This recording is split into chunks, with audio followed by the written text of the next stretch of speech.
Welcome to Bible bytes. మరోసారి మీ ముందుకు వచ్చినందుకు చాలా సంతోషంగా ఉంది. దేవదేవునికి కృతజ్ఞతలు చెప్తూ ఉన్నాను.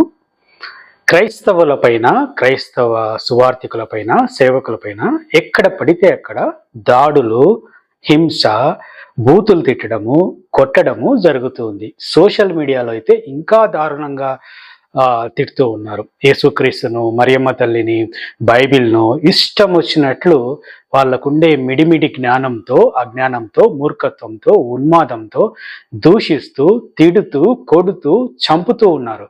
The attackers then raided their homes, burning Bible.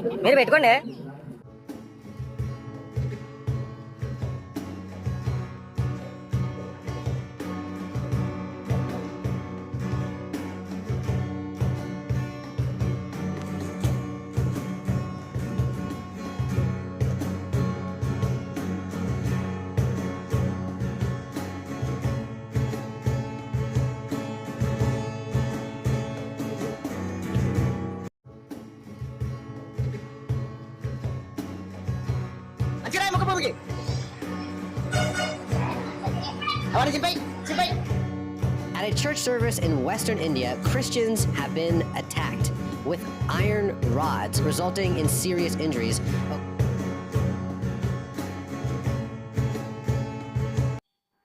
ఈ మధ్య ఈ యొక్క కల్చర్ మరి ఎక్కువైపోయింది. ఎందుకు?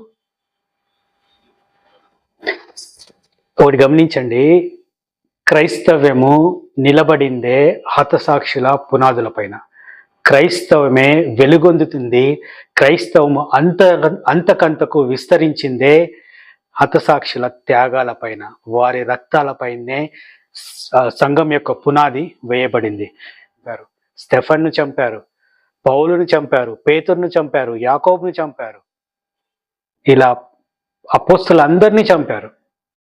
ఆ తర్వాత నెక్స్ట్ జనరేషన్ దాదాపు 2000 సంవత్సరాల నుంచి ఈ హత్యాకాండ, ఈ మారణకాండ జరుగుతూనే ఉంది. క్రైస్తవ్యానికి శ్రమలు కొత్త కాదు, క్రైస్తవ్యానికి హింస కొత్త కాదు. జాన్ విక్లిఫ్ను చంపారు, విలియం టిండేల్ను చంపారు, మొన్నటికి మొన్న ఆస్ట్రేలియన్ మిషనరీ గ్రాహం స్టెయిన్స్ని చంపారు, ప్రవీణ్ పగడాల్ గారిని చంపారు. ఈ దాడులు, హింస జరుగుతూనే ఉంటుంది. ఒక్క వచనము దీనికి సంబంధించింది చెప్తాను. 2వ కొరింథీయులకు రాసిన పత్రిక 4వ అధ్యాయము 4వ వచనము.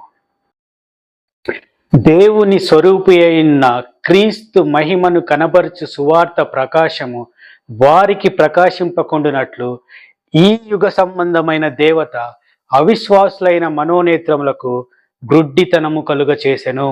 దేవుని వాక్యం ఎప్పుడో చెప్పింది. ఎందుకు ఇవన్నీ జరుగుతున్నాయి? అవిశ్వాసులైన మనోనేత్రములకు గ్రుడ్డితనము కలుగ చేసెను. ఈ యుగ సంబంధమైన దేవత అంటే ఎవరో నేను చెప్పాల్సిన పని లేదు, మీకు తెలుసు.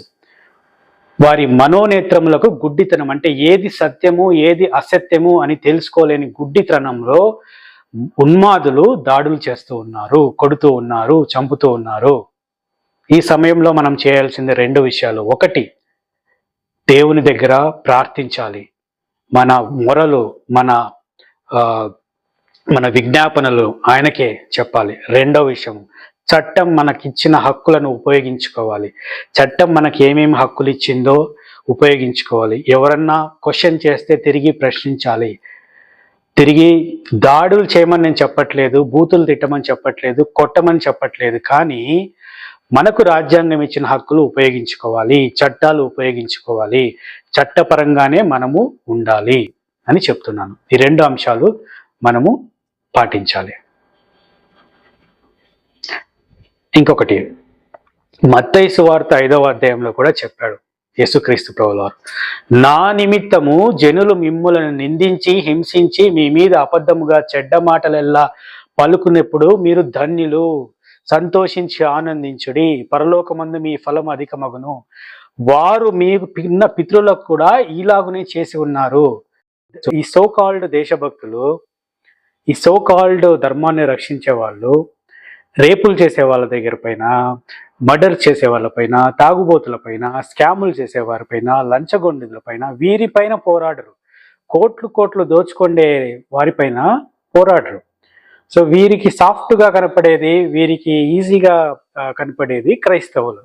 ఎవరైతే సువార్త చేసేవాళ్ళో వాళ్ళ మీద దొమ్మిగా పడి వారి మీద మూకిమిడిగా పడి దాడులు చేసి తిట్టడము కొట్టడము చేస్తున్నారు. అదేదో మీరు సమాజానికి పనికొచ్చే పనులన్నా చేస్తే, సమాజానికి విద్రోహకరంగా ఉండే వారి మీదన్నా మీ పోరాటం చేస్తే అది సమాజానికి ఉపయోగకరం. అంతేగాని ఏదో వాళ్ళ కరపత్రిక పంచుతానో బైబిల్ పంచుతానో వారి దేవుని గురించి చెప్పుకుంటూ పోయే వాళ్ళ మీద ఏదో దేశద్రోహం చేస్తున్నారు, అన్యాయం చేస్తున్నారు అని వారిపై యుద్ధానికి వెళ్ళడము చాలా హాస్యాస్పదము, మూర్ఖత్వము. సో ఈ దాడులు, హింస, తిట్టడం, కొట్టడం క్రైస్తవానికి కొత్త కాదు. తిరిగి కొట్టలేక కాదు, కానీ దేవుని ప్రేమ, దేవుని ఓర్పు, దేవుని సహనం, వారిని చూసి జాలి, అంధకారంలో ఉన్నారు, మూర్ఖత్వంలో ఉన్నారు, అపవాది చేతిలో ఉన్నారు అనే జాలితో వారు కూడా రక్షింపబడాలి, నిజమైన దేవుణ్ణి తెలుసుకోవాలి, సత్యం తెలుసుకోవాలనే ప్రేమతో, సహనంతో ఉంటున్నారు క్రైస్తవ సోదరులు. అటువంటి క్రైస్తవ సోదరులందరికీ నా యొక్క హెడ్స్ అప్.